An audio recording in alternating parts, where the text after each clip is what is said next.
नमस्ते सभी को, जय श्री राम। मैं कुलदीप आर्य। दोस्तों, अभी हम पूज्य स्वामी सुखदेव जी के साथ हैं और ऐसी चर्चा चल रही थी हमारी युवाओं के लेकर के, क्योंकि आज के समय में जो सबसे बड़ी समस्या चल रही है युवाओं को, वो चल रही है स्वप्न दोष की भांति। वीर्य जो है बहुत ज्यादा युवाओं का स्खलित हो रहा है, बर्बाद हो रहा है।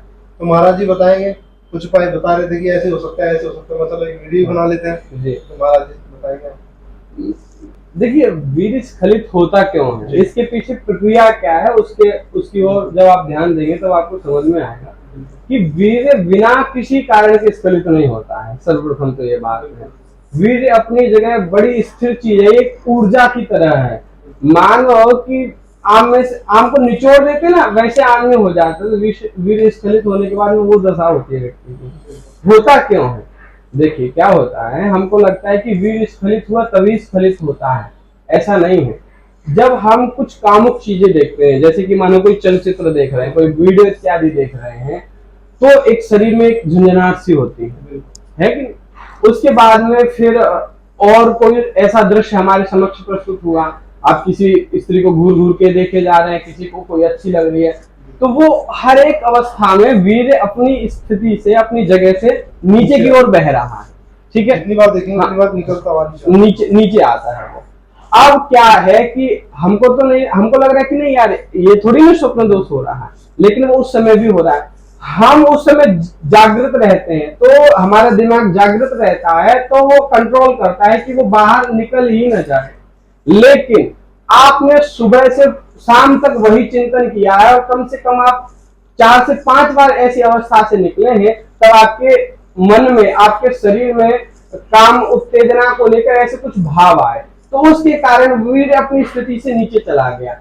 अब क्या होगा, रात्रि में आप विश्राम में चले जाएंगे, विश्राम में चले जाएंगे तो दिमाग भी आपका अपनी शांत सो जाएगा। तो उस समय कौन कंट्रोल करेगा? तो उस समय कुछ भी ऐसा थोड़ा सा भी भाव आ जाता है, उस भाव के कारण वीर्य स्खलित हो जाता है।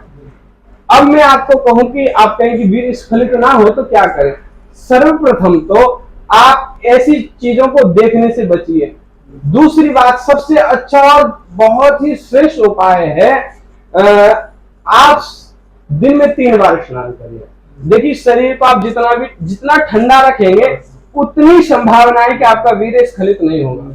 क्यों? वीर्य स्खलित शरीर को गर्म होने पर ही होता है। क्यों? क्योंकि वो वीर्य जब बहुत अंदर जो शरीर में होता है, बहुत गाढ़ा होता है, हम उसको गर्म करके अपने शरीर को उसको एक तरलता में दे देते हैं, तरल पदार्थ की तरह से वो बाहर निकल जाता है।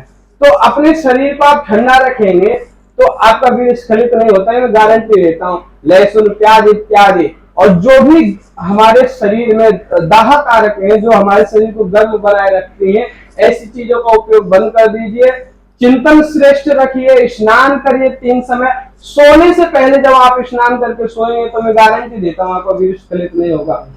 जय श्री राम, जय श्री राम। और महाराज जी ने कुछ उपाय बताए और बहुत ही जबरदस्त है, सामान्य सी बात है, आप करेंगे। आजकल बच्चों के हाथ में, घर घर में बच्चों के हाथ में मोबाइल दे दिए माता पिता ने, उससे क्या है, ये चीजें और बढ़ रही है। दिन में 50 बार बच्चे रील देखते हैं, गलत चीजें आती है में, तो बचपन से इनके अंदर उतनी चीजें पैदा हो जाती है, वो हार्मोन जागृत हो जाते हैं, ऊपर से इतना केमिकल का भोजन, तो इन सब चीजों का प्रभाव पड़ रहा है अभी। तो ये चीजें कम करके अपना जो है अपने बच्चों को भी बचाए रखें, और जिन भाइयों को हो रहा है वो भी इन चीजों से बचे। और अपनी औषधि भी है देशी ताकत के नाम से, वो भी आप सेवन कर सकते हैं। कमेंट बॉक्स में लिख भी दिया है, और महाराज जी की इंस्टाग्राम आईडी भी दी है, उस पर शॉर्ट वीडियो डालते हैं महाराज जी, छोटी छोटी ब्रह्मचर्य संबंधित, भगवान से संबंधित, वो सारी चीजें आपको वहाँ पे देखने को मिलेगी।